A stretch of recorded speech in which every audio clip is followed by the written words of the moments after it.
This review was made possible by contributions from viewers like you.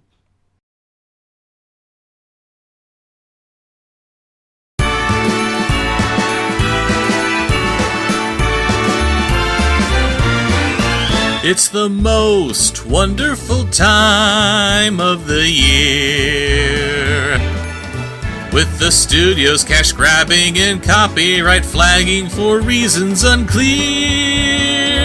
It's the most wonderful time of the year. They're the dumbest movies they sell.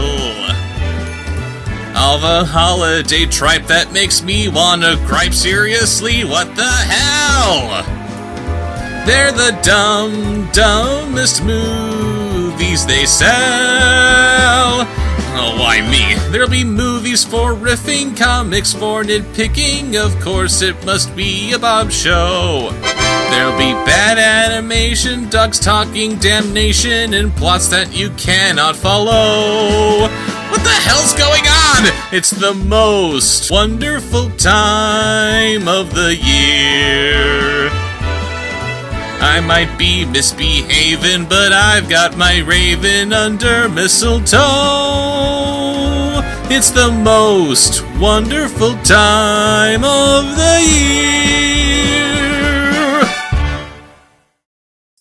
Hey guys, before we begin today's review, I just want to show off my new Christmas suit.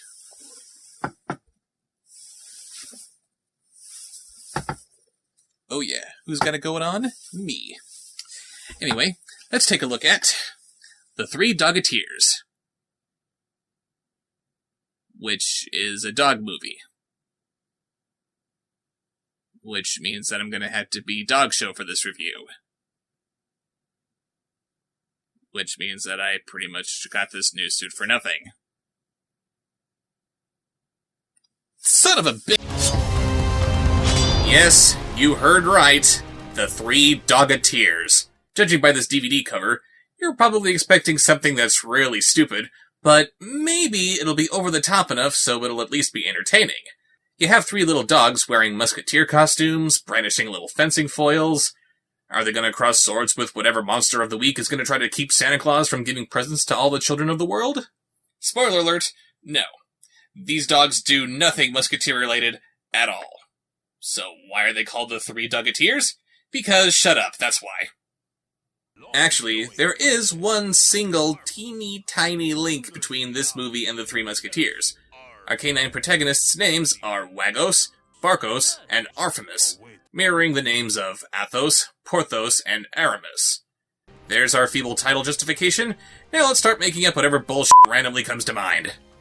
It was 2 days before Christmas, and all through the house, not a creature was stirring, not even Wait, hold on a minute. Barkos, what are you doing? Well, I'm trying to tell the story. We decided I was to tell the story, don't you remember? Oh, gee whiz. I'm sorry, Artemis. Go ahead. Can we move this along? No, you're not high on bath salts.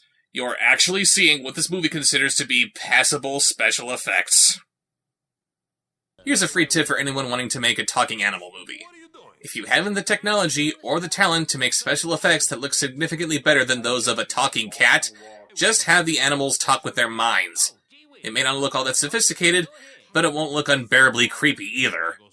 Anyway, they narrate to us their most incredible Christmas adventure ever. After an opening credit sequence, which promises us far more adventure than the movie can hope to deliver... Bones. Bacon. Barkos. Bones Barkos. and bacon. Barkos! Whoa. Polos. We open on their owner, the one man in the world who has been hurt the most by the Superman curse, Dean Cain. Neither he or his wife are established to be especially fond of the Three Musketeers, so them giving their dogs these very specific names doesn't make any sense whatsoever. Anyway, Cain has been drafted into taking an emergency business trip 14 hours away.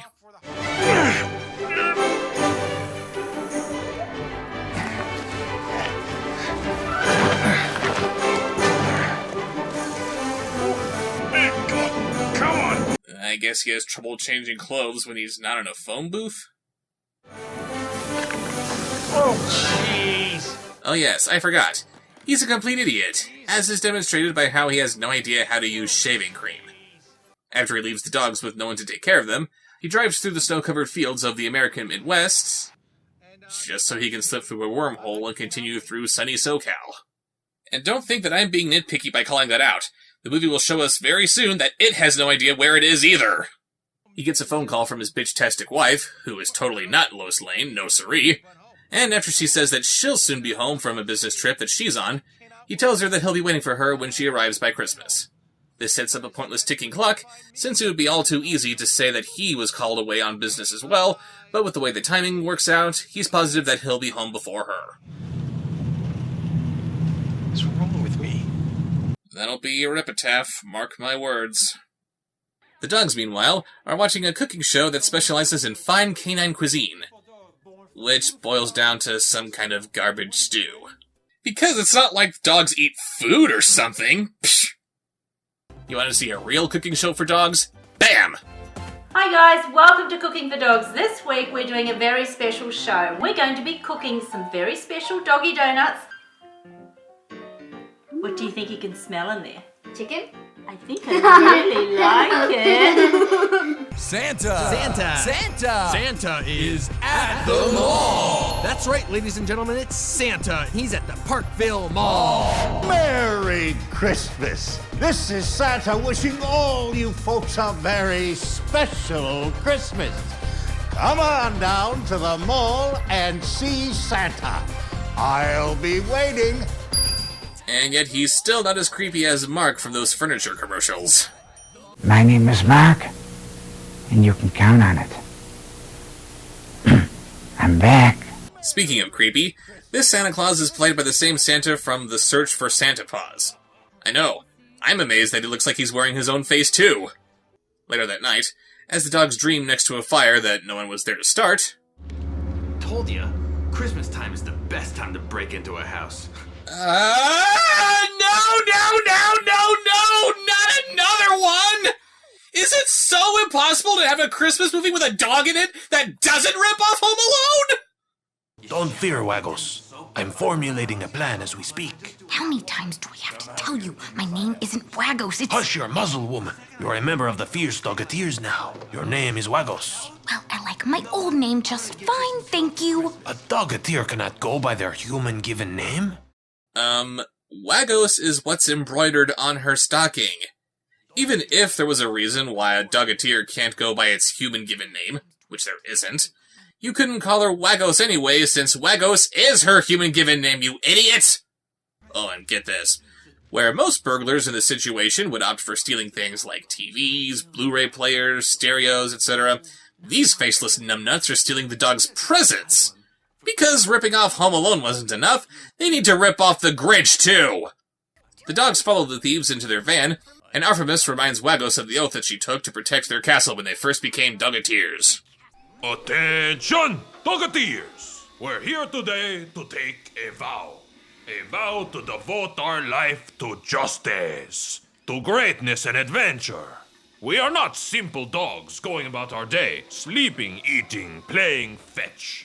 If they're gonna have Artemis ride on a Roomba to give this speech, couldn't they at least keep him facing in one single direction? Alright, men, we're gonna show those Nazi bastards what for! Whoa, wait a minute, whoa. Wait a minute, hold on, whoa! Oh, that day. How can I forget? I detect sarcasm in your voice, Waggles. My name is not Waggos, it's... Quiet, let me think. I just want to get out and walk around. Can we just pull over for a second? We gotta make it to this mall. I want to go home. Don't worry, Waggles. I'll get this whole situation sorted out. We will find our way back home in no time. Really? And how do you think we'll do that? We will force these thieves to turn this van around this instant and return every item that is rightfully ours. It's a good thing we're talking where we are. It saves on the animation budget when you can't see our faces. No, seriously, they hide their faces more than half the time while they're talking. I guess I should be thankful that we're spared that much more of this horrible animation, but it looks like the movie knows that it looks horrible and it's just trying to save itself from embarrassment.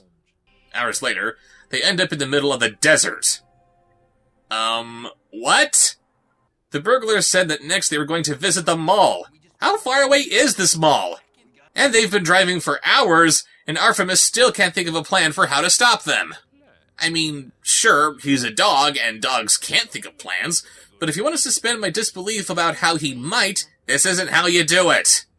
The dogs throw a fart joke at us, but the burglars are above that kind of humor, and they leave the dogs in a random tool shed in the middle of nowhere. Think there's anything to eat out here? Can you think of anything else but food? You haven't been fed in over a day. Shouldn't you be as hungry as he is? So they start running... Well, I think they're supposed to be running home, but these next shots don't seem to indicate that at all. They run through Monument Valley, down some railroads, maybe ancient Egypt, the cotton fields of Alabama. Do they have any idea where they are? I am so lost. Then they meet a prairie dog that sounds like Adam Sandler and spits dirt when he talks. Because prairie dogs eat dirt, right? What do you call a cold dog sitting on a rabbit? What? A chili dog on a bun! Hey, what do you call something that's stupid, not funny, and really annoying? The Three Dogateers! The prairie dog points them in the direction of a house where they can rest, then they continue to run for God knows how long. Look! A road! Finally! You were looking for a road? The shack you were dumped off at was on the road! Yeah, you don't know what you're talking about. Cats are superior to dogs in every way. Dogs can be trained. Oh yeah, dogs are trainable. Well, husbands are supposed to be trainable too, and we see how that worked out. What the hell is up with these extreme close-ups? I don't need to see the movie as told through someone's nostrils. Do you want to see my entire review done like this? I don't think so! The dogs cross paths with the extreme close-uppersons, which gets the attention of not Danny Trejo. I have captured 997 dogs this year. Only 3 to go to reach master plan. I will be the greatest dog catcher the world has ever known! What the hell is this guy's deal? Is he the dog bounty hunter? The dogs finally arrive at the house they were looking for, but they need to proceed with caution.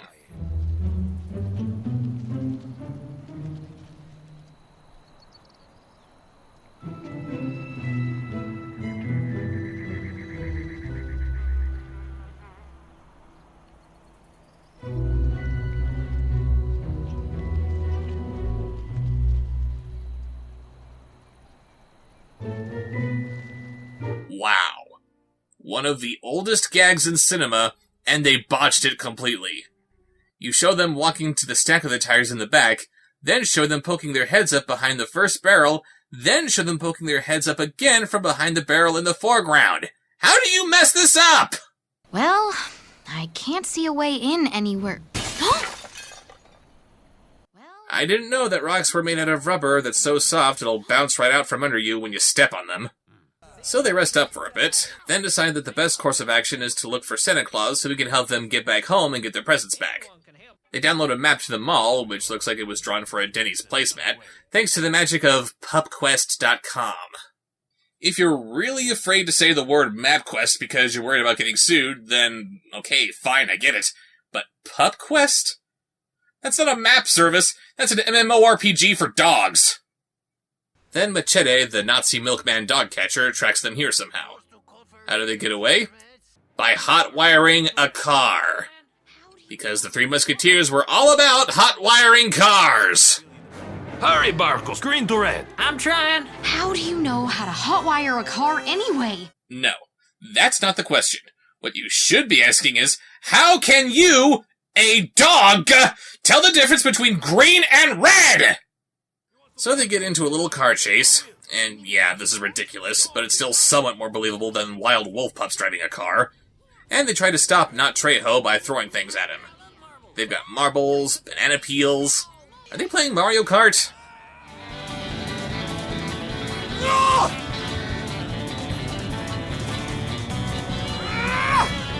Dogs frustrate me!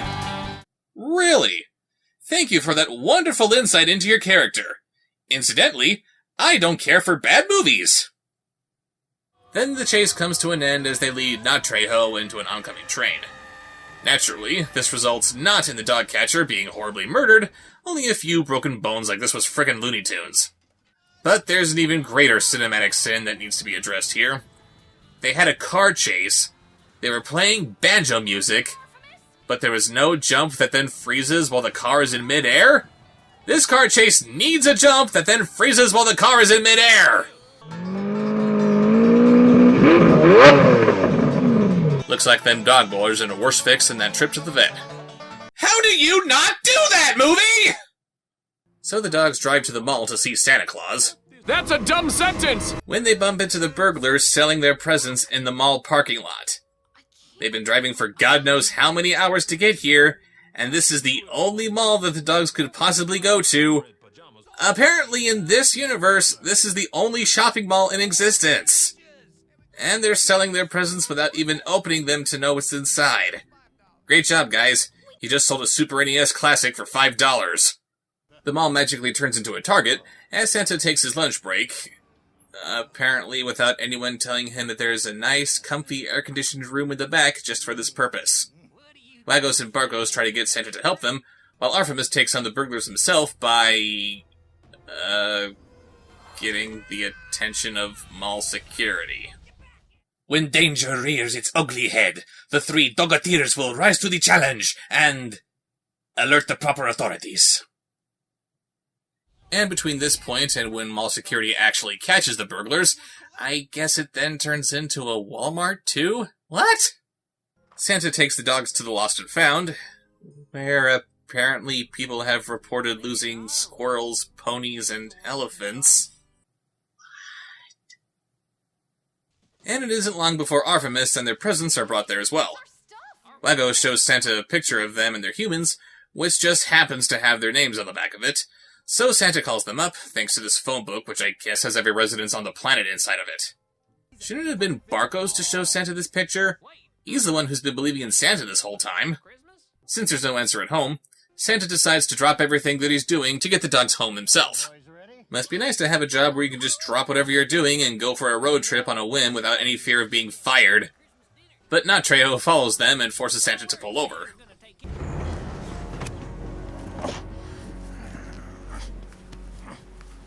What in the world were you thinking? No, Santa, what are you doing? What is he doing?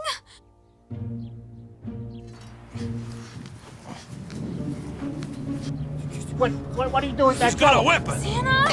Oh no! He knocked out Santa. No! No! Wait! Really? If you're gonna have a character who's so batshit insane that he whops Santa Claus upside the head with a shovel, you need to show it! That's supposed to be the most shocking point in the entire movie, but instead you just cut to the dogs talking about it? Shame on you, movie! Shame on you. So he takes the dogs back to his evil dog pound lair.